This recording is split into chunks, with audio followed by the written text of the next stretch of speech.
అన్న నమస్తే. నమస్తే, ఏం పేరు అన్న? నా పేరు సంజీవరావు. సంజయరావు గారు ఏం చేస్తుంటారు? నేను ఇక్కడ సోషల్ వర్క్. ఓకే. ఏరియా అన్న? ఇక్కడ బీజార్ నగర్ కాలనీ మాది. ఓకే రైమంద డివిజన్ వస్తుంది, జూబ్లీస్ కాన్స్టిట్యూన్సీ వస్తుంది. ఓకే కాన్స్టిట్యూన్సీ జూబ్లీస్ రైట్. అన్న మరి ఇప్పుడు తెలంగాణ రాష్ట్రంలో కాంగ్రెస్ గవర్నమెంట్ ఉంది. సో అంటే రాబోయే రోజులలో జిహెచ్ఎంసీ ఎన్నికలు వచ్చే అవకాశాలు ఉన్నాయి కాబట్టి ఇంతకుముందు ప్రభుత్వానికి ఈ ప్రభుత్వానికి తేడా ఏమనిపిస్తూ ఉంది? ఒకవేళ నిజంగా ఈ జిహెచ్ఎంసీ ఎలక్షన్స్లో ఎవరికి ఎక్కువ ఛాన్స్ కనిపిస్తూ ఉంది ఇప్పుడు? ఇప్పుడు జిహెచ్ఎంసీ ఎలక్షన్ ఇప్పుడు కానీ పెడితే కన్నా ఇప్పుడు మనకి ఇంచుమించు ఈ కాంగ్రెస్ పార్టీ గవర్నమెంట్ వచ్చినప్పటి నుండి కూడా మా ప్రాంతంలో అభివృద్ధి పనులు అనేది వేగం పెరిగింది అవుతుంది.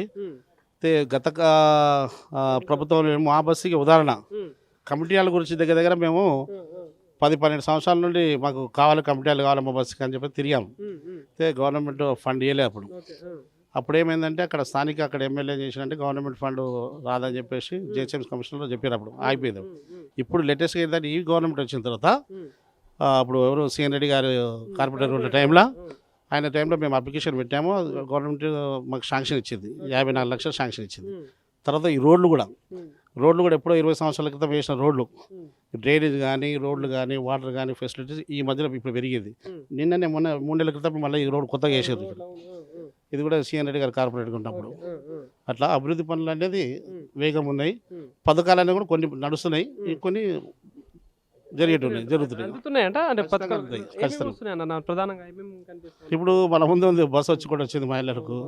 తర్వాత కొన్ని సన్న బియ్యం వచ్చింది, అది అద్భుతమైన పథకం. అది బీద వాళ్ళకు కరెంటు కూడా అందింది, గ్యాస్ కూడా అందింది.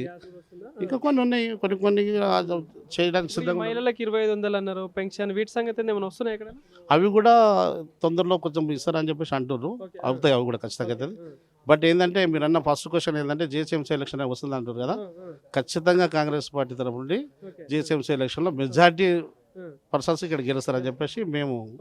కానీ మరి గతంలో జిహెచ్ఎంసీ ఎలక్షన్లో కూడా బీజేపీ కూడా కొన్ని స్థానాలు భారీ ఎత్తున గెలవడం జరిగింది. సో ఈసారి ఏమైనా ఉంటుందా ఇక్కడ జూబ్లీస్లో బీజేపీ? ఈసారి అప్పుడు వేరే గవర్నమెంట్ ఉన్నప్పుడు జిహెచ్ఎంసీ ఎలక్షన్లో వాళ్ళు కొంచెం కొన్ని సీట్లు వాళ్ళకి వచ్చాయి. బట్ ఇప్పుడు కాంగ్రెస్ పార్టీ గవర్నమెంట్లో ఉంది కాబట్టి ఖచ్చితంగా వాళ్ళకి అన్ని సీట్లు రావు. మెజార్టీ సీట్లు అన్ని కాంగ్రెస్ పార్టీకి వస్తాయని చెప్పేసి.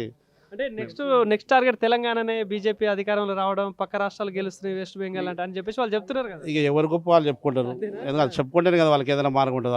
అలా వస్తే అన్నట్టు వాళ్ళు చెప్పుకుంటున్నారు. కానీ నిజంగా చెప్పాలంటే ఈ అభివృద్ధి పనులు ఏదైతే జరుగుతున్నాయో దాన్ని బట్టి మేము ఖచ్చితంగా ఏంటంటే జిహెచ్ఎంసీ ఎలక్షన్లో కాంగ్రెస్ పార్టీ మెజార్టీ ఉంటుందని చెప్పేసి. ఇప్పుడు మన జూబ్లీస్లో బై ఎలక్షన్ జరిగిందన్న. ఇప్పుడు మీ నియోజకవర్గంలో ఇక అందరు ఎమ్మెల్యేలు, ఎంపీలు అటు 3 పార్టీలను తిరిగిళ్ళు. సో ఏంది ఏమైనా మార్పు వచ్చిందంటే గెలిచిన తర్వాత ఏమైనా అభివృద్ధి పనులు చేస్తా ఉన్నారా ఎమ్మెల్యే హయాంలో?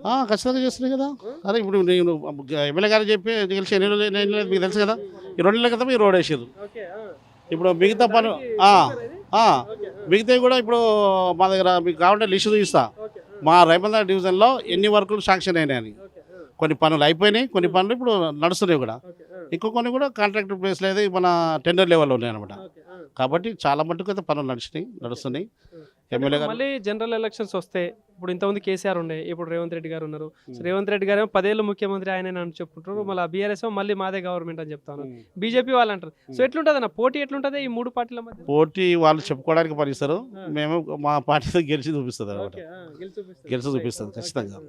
వాళ్ళు చెప్పుకుంటారులే, వాళ్ళ పార్టీ మనుగడ ఉండాలంటే చెప్పుకోవాలి. మరి రైమత్ నగర్ డివిజన్ విషయాన్ని చూసుకుంటే ఎట్లుంటుంది ఈసారి? మరి రైమంత్ నగర్ డివిజన్లో ఇప్పుడు కొత్త కాదు, ఎప్పుడైనా కానీ రైమంత్ నగర్ డివిజన్ లీడ్ ఇస్తుంది. ఏదో కాంగ్రెస్ పార్టీకి లీడ్ ఇస్తుంది, మొన్న కూడా లీడ్ ఇచ్చింది. కాబట్టి ఇప్పుడు కూడా లీడే ఉంటుంది కాంగ్రెస్ పార్టీ. కాబట్టి మాకు ఉన్నటువంటి ఇప్పుడు ఇంతమంది కార్పొరేటర్ గారు ఆయన టైంలో మస్తు పనులు జరిగినాయి, ఇప్పుడు ఎమ్మెల్యే గారి టైంలో కూడా మస్తు పనులు జరుగుతున్నాయి, బాగున్నాయి. కాబట్టి ఏ డోకా లేదు ఖచ్చితంగా. థ్యాంక్ యూ అన్న. ఓకే.